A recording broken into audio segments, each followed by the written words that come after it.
Internet is in meltdown. TikTok is going wild. Modern generations are worried, mainly in the US. Things, according to some, need to suddenly be a little less equal. So what are they talking about? History. A significant chapter is being written. The introduction of compulsory military conscription for females, a watershed moment that challenges the traditional gender roles and perceptions of combat readiness. America is now considering this notion genuinely. This documentary delves into the complexities and implications of this unprecedented shift, exploring the societal, political and cultural dynamics at play as women step into these roles previously reserved and exclusively for men. Join us as we examine this historic development and its far-reaching ramifications on the armed forces, their nations and the global landscape. The age of conscription, if it were to be implemented, can vary depending on specific laws, policies of a country. Historically, conscription has often targeted young adults in their late teens or early 20s, typically between the ages of 18 and 25. However, this can be very dependent on the needs and circumstances of the nation. For example, during World War II, many countries conscripted individuals in their late teens and early 20s. In some cases, older individuals were also called up if there was a shortage of younger recruits. Ultimately, the age of conscription is determined by the government and may be adjusted based on different factors such as military needs, demographics, societal considerations. During the First World War, the United Kingdom mobilised a massive military force to support the Allied war effort. The British Armed Forces, including the British Army, Royal Navy and Royal Air Force, which was formed during the war, were bolstered by troops from across the Empire. By the end of the war, the UK had deployed over 8.7 million personnel, making it the largest military contributor among the Allied powers. This included millions of soldiers from the British Isles, as well as from territories such as Canada, Australia, New Zealand, India, and many other parts of the Empire.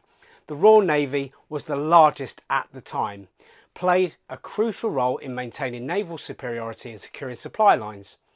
Overall, the UK's military strength during the First World War was immense, reflecting its commitment to the Allied cause and its determination to secure victory in the conflict. During World War II, the size of the UK's military forces grew substantially as the conflict progressed. At its peak, the British Armed Forces numbered over 5.8 million personnel, including both active duty servicemen and women, as well as reservists. As for current numbers, 2021, the UK's armed forces are structured a little bit differently. They have a smaller overall size compared to World War II. The UK's armed forces consists of approximately 200,000 active duty personnel. This includes the Army, the Royal Navy, the Royal Air Force and other specialised operational units.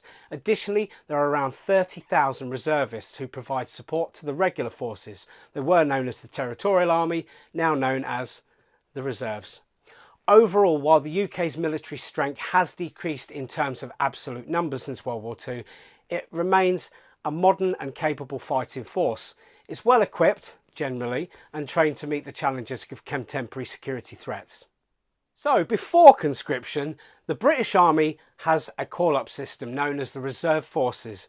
It comprises of two main components, the Regular Reserve and the Volunteer Reserve. The Regular Reserve consists of former regular soldiers. These are people that have done it before, that may be called back if the time is needed, while the Volunteer Reserve includes individuals who volunteer to serve part-time alongside the civilian career. These reservists undergo training and are subject to call-up times of national emergency or when additional personnel are required. This system provides the military with a pool of trained personnel who can be mobilised quickly if necessary. The key is, once you take your oath of allegiance, realistically, you're signed up for life. There's no way out of it.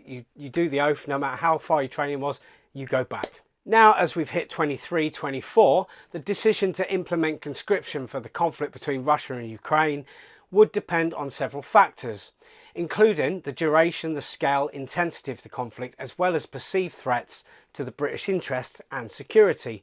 If the conflict were to escalate significantly and if Britain were to become directly involved, there might be a consideration for conscription if voluntary recruitment were insufficient. This is in debate currently in 2024 midway through because they are saying their numbers are massively depleted, so we're not all safe just yet. However, as of now, it's speculative to say definitely whether conscription would be used in this particular conflict without knowing the specific circumstances and developments that may arise in the future. It's difficult to predict whether certainly Britain would implement conscription between the conflict without knowing the specific developments. Anything could happen, so don't run just yet. However, if the conflict were to escalate significantly and if there were a sustained need for additional military personnel beyond the voluntary recruitment system, then possibly conscription may be considered. Ultimately, the decision would depend on the government's assessment of the situation and its determination of the most effective means to address the needs of the nation's defence. As of now, there is no indication that Britain is considering implementing conscription for the conflict between Russia and Ukraine. Conscription is a significant decision that would depend on various factors, including the scale and nature of the conflict, as well as the capabilities of the current military forces. If the situation were to change dramatically, possibly it might be re-evaluated, but at present it does not appear that that's a likely scenario. The last time Britain implemented conscription was during the Cold War, and that's going way back. Conscription was in effect from 1939 to 1960, with variations in the period following World War II. During this time, conscription was primarily utilised during World War II and for national service obligations in the post-war period to bolster military capabilities. However, conscription was gradually phased out in the 1950s and officially ended in the 1960s. Since then, Britain has relied on a professional volunteer military force supplemented by reservists. In the UK, individuals can still register as conscientious objectors, although conscription is not currently in effect. The right to conscientious objection is protected under international law and domestic legislation. If conscription were to be reinstated, individuals who have strong moral or religious objections to participate in a war or armed conflict can apply for conscientious objector status.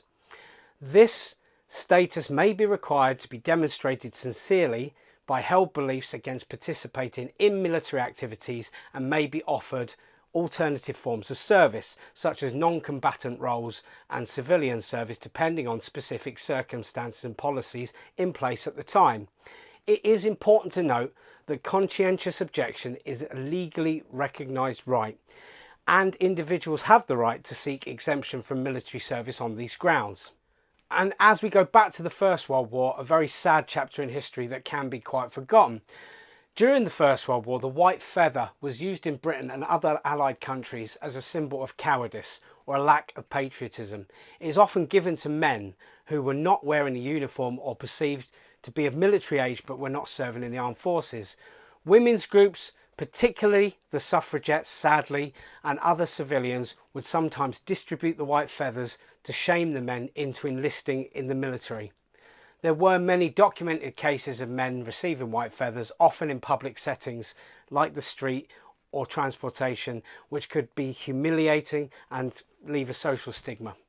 However, it's essential to note that many men who did not serve in the military during the First World War had legitimate reasons, such as medical conditions, essential occupations, or conscientious objection. The White Feather campaign has since been criticised for its coercive and shaming tactics.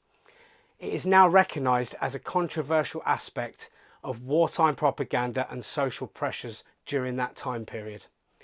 During both World War I and World War II, there were individuals in the UK who objected to military service on conscientious grounds. Some notable names are as follows. We start with the Great War, or World War I. One of the most famous was Bertrand Russell, a prominent philosopher, mathematician and social activist. Russell was one of the most famous conscientious objectors of the First World War. He was imprisoned for his anti-war activities and wrote extensively on pacifism and political activism. Clifford Allen, an influential Quaker and pacifist, Allen was a prominent leader of the No Conscription Fellowship during the First World War. He was also imprisoned multiple times for refusing to obey conscription. There's also Fenner Brockway, who was a socialist and peace activist. Brockway was a prominent conscientious objector during the First World War. He was imprisoned for his refusal to serve in the military and later became a leading figure in the peace movement.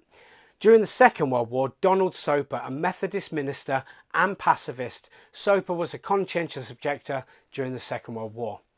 He served as a chaplain to the conscientious objectors and later became a prominent political figure and member of the House of Lords. Ben Helfgott, who was a Holocaust survivor and Jewish conscientious objector, Helfgott refused to serve in the British military during the Second World War. This was due to his pacifist beliefs, but he later went on to become a successful weightlifter and Olympian. Alex Comfort, a poet, novelist and physician, was a conscientious objector during the Second World War also. He was imprisoned for his refusal to serve in the military and later became well known for his writings on sexuality and social issues. These individuals, among others, faced various forms of opposition, including imprisonment, social ostracism and political public criticism, for their principled stance against participating in the war. So as we return to the suffragette involvement, they did play a significant role during the distribution of the white feathers. Suffragettes were primarily women advocating for women's rights to vote, but many also supported the war effort. They believed that encouraging men to enlist was a patriotic duty.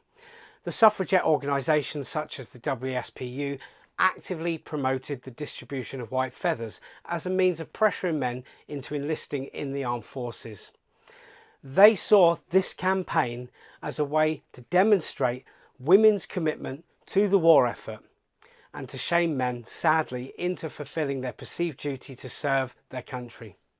While many individual suffragettes did express regret or acknowledge the negative consequences of the white feather campaign, there was no official record of an apology from the movement as a whole, essentially to recognise that the suffragette movement was diverse, with various organisations and individuals holding different beliefs and approaches.